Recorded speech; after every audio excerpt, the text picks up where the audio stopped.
Our next chapter is about hypothesis tests. So we're going to start out with some basic ideas and explanations of what a hypothesis test is. We also call it a significance test. So a hypothesis test is a test to determine if an assumption about a population parameter is true.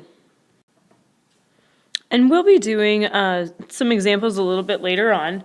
If you don't understand the idea behind it in the beginning, don't worry about it. Once we start section 9.2, that goes into more detail about how to actually perform these tests.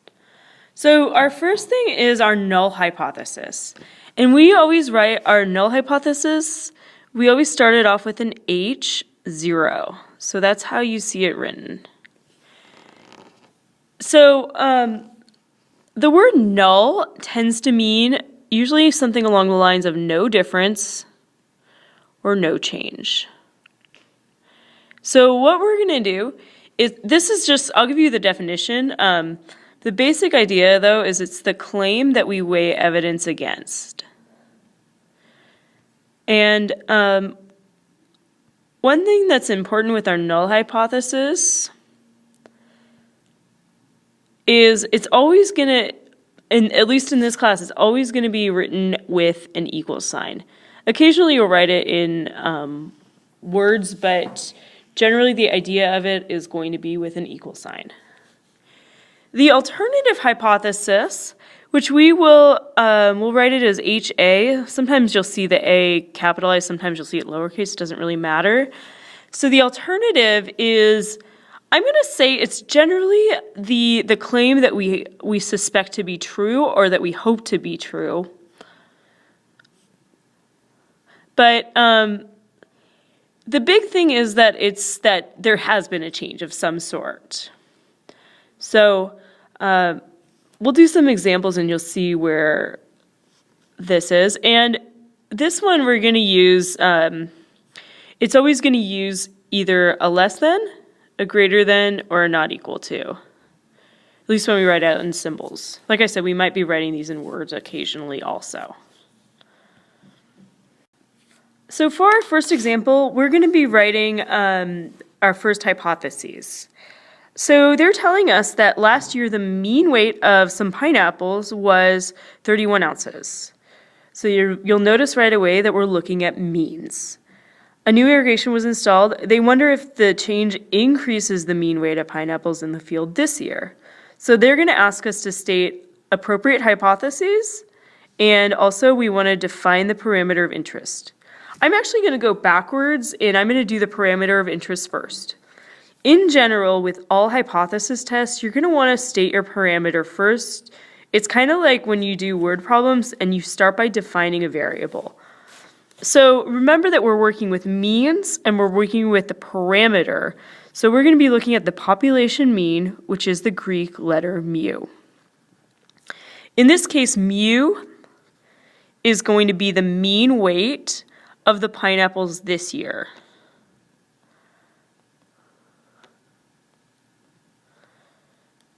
And what we're trying to prove, we're going to do, first of all, our null hypothesis, remember, is H0. Our alternative is HA. The managers are wondering if the mean weight has increased. So that's going to be our alternative hypothesis. So the way that we're going to write this is, we're going to write it as mu is greater, and by the way, this should be 30, it's greater than 30. This would mean, if this was true, this would mean that the mean weight increased. By the way, the stuff I'm writing in blue, you don't have to write it every time. You can if you want to. You need to somehow define what your variable is. So if you didn't define the parameter on the side, you can always get around that by doing what I did here and explaining what the hypothesis in words.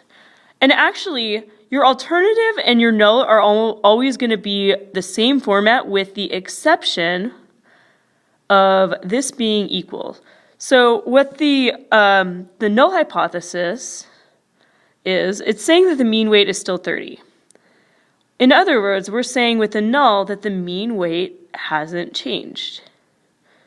So that's why I said above that the null hypothesis is generally going to be that there's no difference, and I actually didn't write no change, but it can be no difference or no change.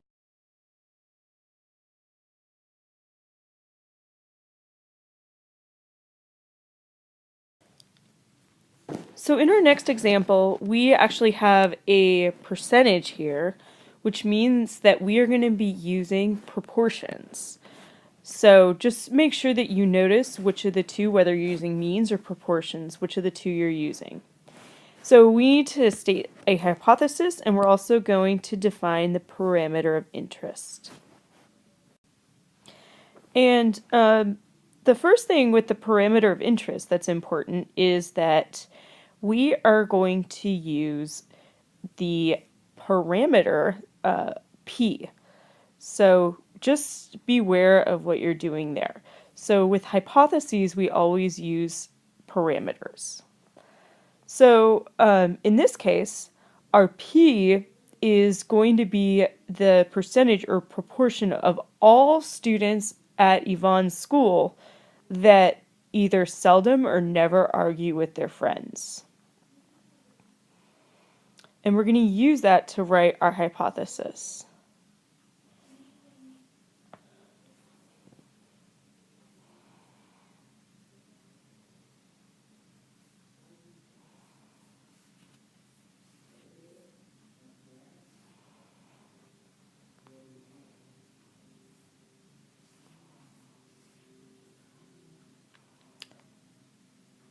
So for this part, the null hypothesis and alternative hypothesis are also going to use a p. Make sure that you do not accidentally put a p hat in there. You're not supposed to be using statistics there. That's an important thing to remember. So in this case, we're going to be using the value 72%. We're kind of going to think about it as the null being that the percentage at her school is the same as all teens, and the alternative being that it's different. So make sure for your null hypothesis, it's always going to be that something is equal. The alternative hypothesis, in this case, you'll notice that we don't have anything greater than, we don't have anything less than, so we are actually going to use it as not equal to. So we end up getting for our alternative that p is not equal to 0.72.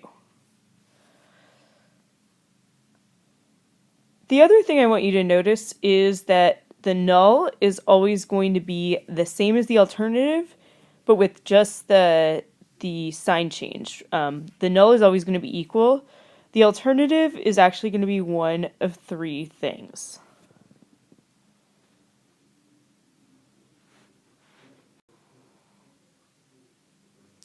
And so that's going to take us to the next two things, the one-sided and two-sided tests. And as you're doing these hypotheses, you're welcome to write out the stuff that I'm writing in blue, which is defining them in words. You don't have to if you've already defined the parameter of interest, but it's definitely not going to hurt you to do that. As you're doing these, I want you at least to think about what the hypotheses actually mean, because sometimes people just write them without really considering what they actually are. Okay, so now we're going to talk about the next thing. If you remember, just a minute ago I mentioned that our alternative hypothesis is going to have one of three things. So we can have a less than or greater than. Those are called one-sided tests. Or we can have a not equal to, which we have in this case. That's called a two-sided test. We'll discuss why those are called that later on, probably in the next section. Okay, so now we're going to talk about the definition of the p-value. It's a little bit confusing before you've actually used it a lot. So the p-value is going to be a value. It's going to be, for all of these, you are assuming that the null hypothesis is true. So what you're doing once you assume the null hypothesis is true, you are going to be testing the probability of getting whatever your sample statistic is, or something more extreme. If you look at example 2, they don't actually tell you anything about a sample statistic, but we're going to be doing examples later on where they actually give you one, and you're going to be kind of thinking about that. So you're going to be making an assumption. You actually will be using a normal model in the first section to calculate that probability.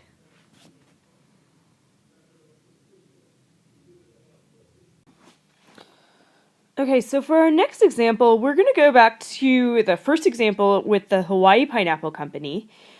So now we're going to use the same hypotheses that we came up with before. Now we're going to, though, look at a manager who took a sample of pineapples, and she found out that the mean weight in the sample was 31.95 ounces.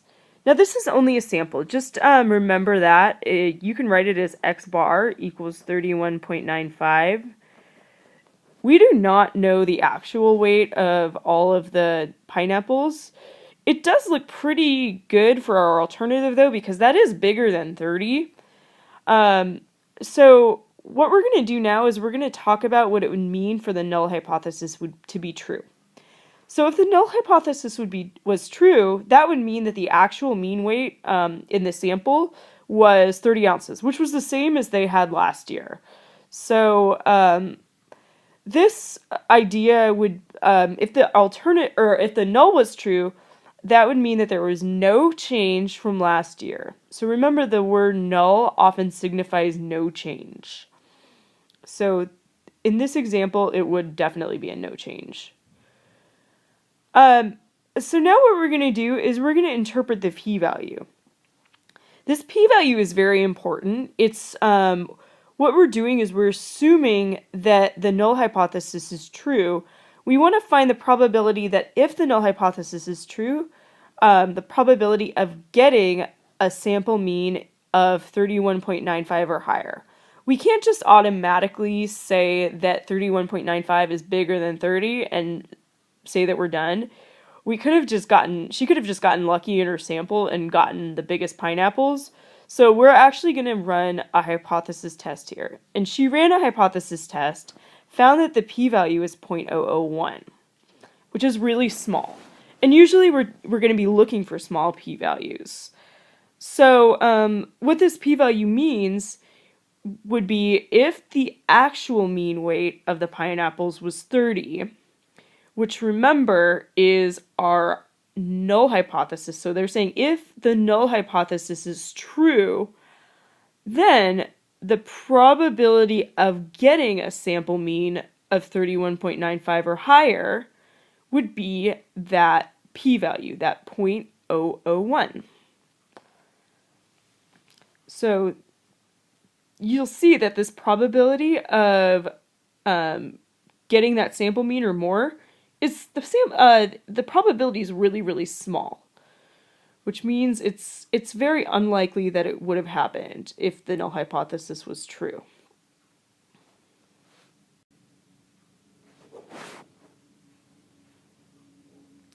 So just keep in mind as you're doing these interpretations that you're assuming the null hypothesis is true.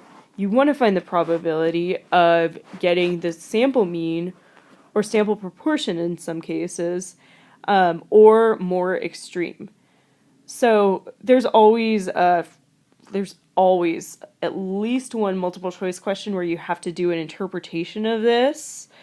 So we'll do a few examples of that and you can see what the bad choices look like, and hopefully that can help you know what the right choice is going to look like. So now we'll talk about what we're going to actually do with this p-value. So we're going to have two possible things that we do. If you have a small p-value, which in this case we do have a small p-value, it's 0.001, you are going to reject the null hypothesis. And we actually always use that word reject it. So what that's going to mean is that we have strong evidence that the alternative hypothesis is true. So in this case, we would probably reject the null hypothesis. We would say that we reject that the actual mean is 30, and we have strong evidence that the mean is greater than 30. Now, if the p-value is large, we're not going to accept the null hypothesis. We're just going to say we fail to reject the null hypothesis. So it doesn't mean that the null hypothesis is right. It doesn't mean that the alternative is wrong. It's just that we're going to say that we don't have enough evidence to say that the alternative is correct. Now, the one thing I want to caution you about, and this is a common mistake that people see on the AP, the biggest thing I want to caution you about is that you will never accept the null hypothesis. Maybe the null hypothesis is true, but we don't know that. We do not run tests to figure out if it's true. We only run tests to figure out if it's false. So you're never going to accept it. You can't just say that it's true. So just be really careful about that.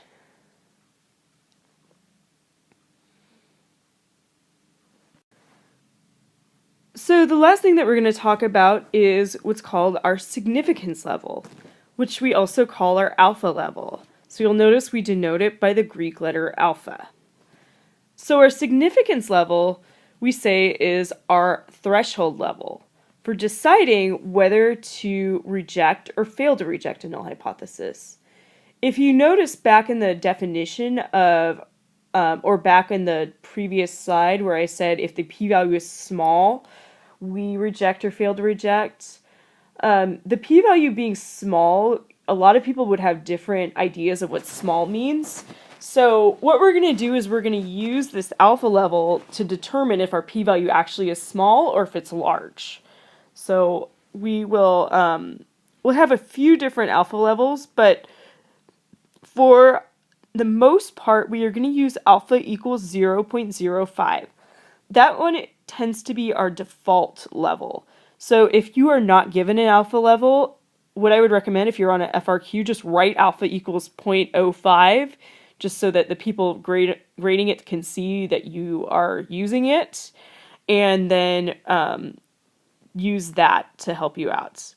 So in this next example, we are looking at a student who decided to investigate whether his students at his school preferred name brand chips. He randomly selected 50 students using the hypothesis p equals 0.5. That p equals 0.5 means that exactly half of them prefer the name brand. P is greater than 0.5 means that more than half prefer the name brand. So we got a p-value of 0.0239. With alpha equals 0.05, actually our p-value is less than that. So we say the p-value is small. When the p-value is small, we're going to reject our null hypothesis. So now I'm going to give you the conclusion that we would write. We would say there is strong evidence that, and now we're going to do the alternative hypothesis, that more than half of the students at this school prefer name brand chips. And you can write this in several different ways, but make sure that you mention that you're rejecting the null hypothesis. Make sure you mention that there's evidence of the alternative. And you also want to say something like, oh, since the p-value is small, or since the p-value is less than alpha equals 0.05, that's going to be why you're going to reject it. So just be careful about that. All right, so for the next one, we're going to use alpha equals 0.01. That is a very small alpha level. Usually use smaller alpha levels if the results are extremely important. Like for like medicines and stuff like that, you're probably going to want a smaller alpha level. For something like potato chips, 0.05 is fine. You can even do something bigger than that. It's not as useful. Okay, so because of our p-value being more than the alpha level, we're going to fail to reject the null hypothesis. And we're going to say that there's no evidence of the alternative being true. There's no evidence that people prefer the name brand potato chips.